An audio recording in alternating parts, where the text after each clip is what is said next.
Daily Flash presents Preview Review. Here's your host, Matt Doolittle. Matt Doolittle. Matt Doolittle.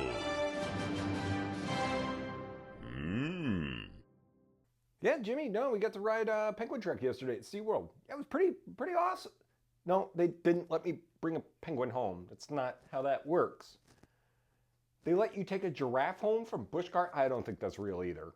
They don't allow that. Jimmy, no. Hey, welcome to Preview Review for the Daily Flash. I am Matt Doolittle, bringing you the best that Hollywood, theme parks, all the things have to offer. And we got a special treat yesterday. I got to do a preview ride of Penguin Trek at SeaWorld Orlando. Our friends out there invited us over. It officially opens on the 7th, but I think they're doing some early ride testing and stuff if you can get out there. Here's the synopsis for Penguin Trek. This will be the coolest research mission you've ever joined. Prepare for Penguin Trek, an unforgettable family launch coaster adventure throughout the breathtaking vastness of Antarctica. Now, I'm a theme park connoisseur, if you will.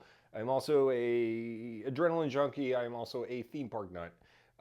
So check out my ride on Penguin Trek and tell me if you think I liked it. Hey, Daily Flash people, it's Matt Doolittle for Preview Review. We're here with Connor, and we are on Penguin Trek, which is one of the newest roller coasters at SeaWorld Orlando. Absolutely. So tell me about what this was all about. Penguin Trek is SeaWorld Orlando's newest family launch coaster. And I use that word family because it is a 42-inch minimum height requirement. We built this ride for everybody. Everyone's invited to come out, have a great time, young, old, everybody's gonna love it. So the whole family can do it, even though I have a bad back, I can still absolutely, ride it. Yeah. Absolutely, 100%. I am stoked for this, and it's got an authenticism to authenticism. Is that a word? Sure. Anyway, it just smells like the Antarctic. Like it absolutely. smells like penguins, and I love penguins. When we start, we're gonna go into some icy caverns. We're gonna see some vistas of Antarctica. We're gonna go through the harsh terrain, feel the wind blowing, and then launch out for an incredible adventure. Let's rock and roll. Let's do it. I am so stoked. It's one of those times where you get to do like something before everybody else, but it's like you get to preview it, and this looks awesome. Oh, it's amazing. You have snowmobiles. We look over. We see penguins, Antarctica. Oh wow! I mean, icy caverns. Every once in a while, you get this sense that something exciting might be about to happen. Here we go. You feel the wind start blowing. I feel so comfortable in this seat also. Like absolutely. I'm so like happy in this. It's just, I don't know why. It's a great ride. It's a great seat. Very comfortable. Comfortable ride. But as we go into this, I can't help but get the sense that something exciting might be about to happen. Let's go! 3, 2, 1. Here we go! Woo! Oh my! Oh! Wow, look That at is that awesome. view of the incredible You new can see the Antarctica whole park. realm. Absolutely.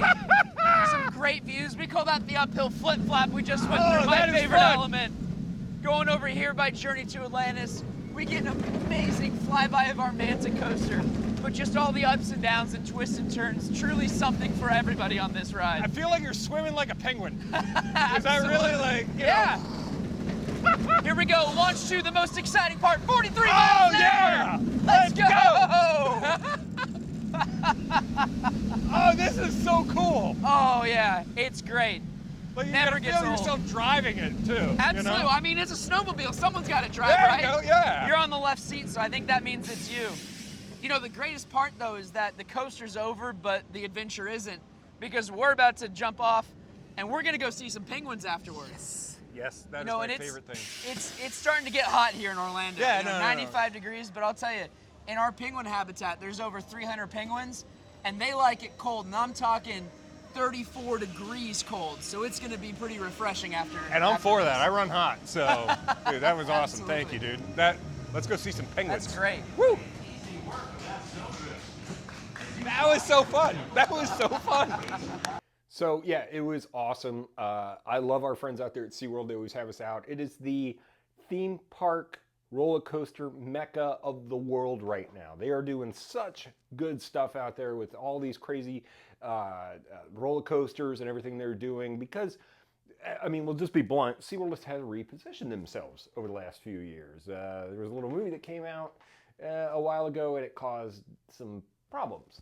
But they have repositioned themselves. They've done a great job out there. It looked like they repainted the whole park. I hadn't been out there in about a year since the last roller coaster opened. This thing was so much fun. It's got 2 launches, so it just takes off. It's smooth, it's quick, it's fast, it doesn't go too high. The main thing they are really pushing with this is that it's a family coaster. So some of this stuff is too extreme for, your kids. The minimum height on this one's 42 inches. The maximum height's 78 inches. I can tell you though, I'm 6'2", 215, getting to 210. And it's a little bit of a snug fit, which, they're going for the average people size, but I fit comfortably in it. It's really cool. You get to go around, you see a couple other coasters that launch right around it, and when you get done, you get to see penguins. This replaced that kind of magnetic ride they had for a little bit, and after COVID, that went away. So this is what replaced that. Super fun, super cool. Definitely go check it out. And SeaWorld overall, for a whole family, is just fun. When you go to some of the other theme parks around here in Orlando, your Disneys, your Universals, it's always like, one kid's gonna like this one, the adults are gonna like this one. So for instance, if you go to Disney, adults are gonna love Epcot. Kids, not so much. Magic Kingdom, kids are gonna love it, adults not so much. Universal, I think you need to be over 14 or 15 to actually enjoy it, and adults love Universal. It's a big park.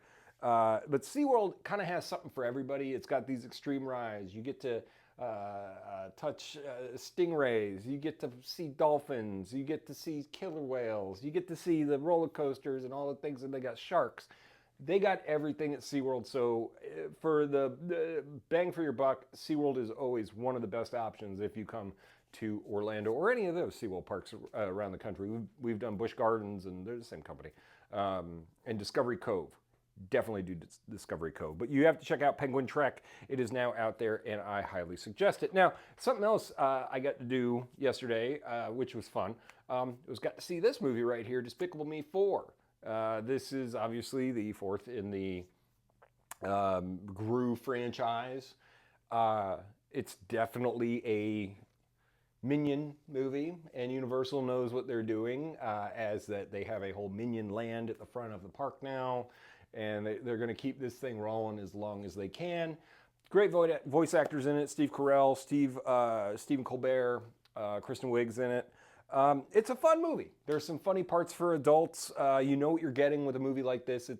It's tongue-in-cheek with some of the raunchy jokes for adults, and then it's still got the kid humor in it.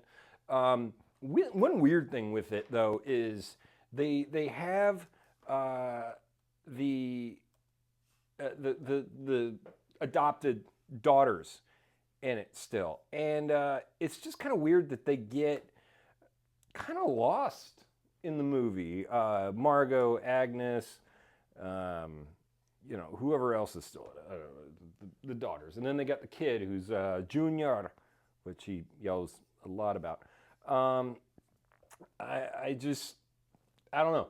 It feels like they get lost now in these stories because they're also pushing the Minions. And I heard other people say this, and it wasn't just me. It was my wife who went with me, and some of our other friends who attended. It felt like it could have been 2 movies. It's only about an hour and a half. 94-minute run time. And it just was kind of like, oh, okay, this is 2 different movies. There's this girl, Poppy, that shows up that's kind of calling Gru out on his secret identity that he's having. He has to go as Chet Cunningham. You got Steve Carell, Kristen Wiig, Will Ferrell's in it as the main villain. Joey King is Poppy. Sofia Vergara is in it. If you could deal with all that accent the whole time. So Edith, Margot, I don't know. Again, Agnes, they get lost in it, honestly, and it's kind of sad. Like, I was hoping those kids would kind of have a push. I know they're fake kids, but you still would want to see them get a push. It's a fun movie. Definitely go see it. I think it's great to take a family to something like this because y'all can have fun. And what's fun in a movie like this, we were in a theater. It was obviously a press screening, so it's a little more tame. But there were kids in it. They were having fun. It's one of those where you expect kids to laugh, kids to joke, holler out loud and stuff like that. Definitely go check it out this weekend. So theme park wise, we also got a note. One of my favorite times of year, and if you are an Epcot connoisseur, that's what I'm going to say. Epcot connoisseur. Sounds good. The Epcot Food and Wine Festival is fastly approaching. It's always after the summer, heading into kind of more of the fall months here in Florida because it is just too damn hot. Also, Epcot is competing for your business next to Halloween Horror Nights down the street at Universal.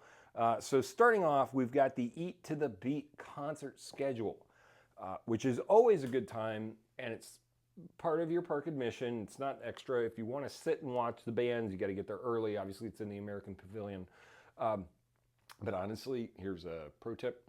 You can stand behind where the barbecue place is and the beer garden area and watch the band and hear them just as good. You don't need to get there, stand in the heat, because this thing starts in August. It's hot. It's very hot. I don't know why I'm saying it like that, but it's very hot. So here's some of the highlights. We've got August 30th to the 31st, The Fray. September 1st to the 2nd, Sugar Ray. Hoobastank, September 6th to the 7th. These are usually on the weekends. Yellow Card, they're going to be September 8th to 9th. Tiffany, September 13th to 14th. I don't know who Mercy Me is. They're going to be the 15th to the 16th. Sheila E. Sheila E. is going to be there September 20th to the 21st. The Wanted, I don't know them. The 22nd to 23rd. Let's see who else we got that's of note. Joey Fatone and Friends, October 6th to the 7th. I think I'm gonna have to make the trip out for that one. Yeah, that one's gonna be good. I'm sure Ryan Cabrera and a couple of those other guys, especially since they're all from kind of the Orlando area, you usually end up with a surprise at those types of shows. Switchfoot, October 13th to the 14th. Hanson, yeah, for your Halloween weekend, it's October 25th to the 28th. Boys to Men, November 3rd to the 4th. And Smash Mouth, which kind of sad, is going to be there November 15th to the 16th. And rounding it up, 98 degrees on November 17th and 18th. And guests, you can get a concert package to Beat to the Eat. They're available Fridays through Mondays. Guests can start making reservations at Food and Wine, the Food and Wine website on July 9th. Food and Wine to me is always super cool. I like when they bring back seafood shepherd pie in Ireland, the UK area. There's always like something special there. It's a big time of year, and we'll definitely, hopefully, be teaming up with our friends at Disney to go out there and get a preview of it and review it, because that's what this is. And what you should do for preview review is subscribe, like, comment, share, do all things. Let me know what you think of the Penguin Trek video I did.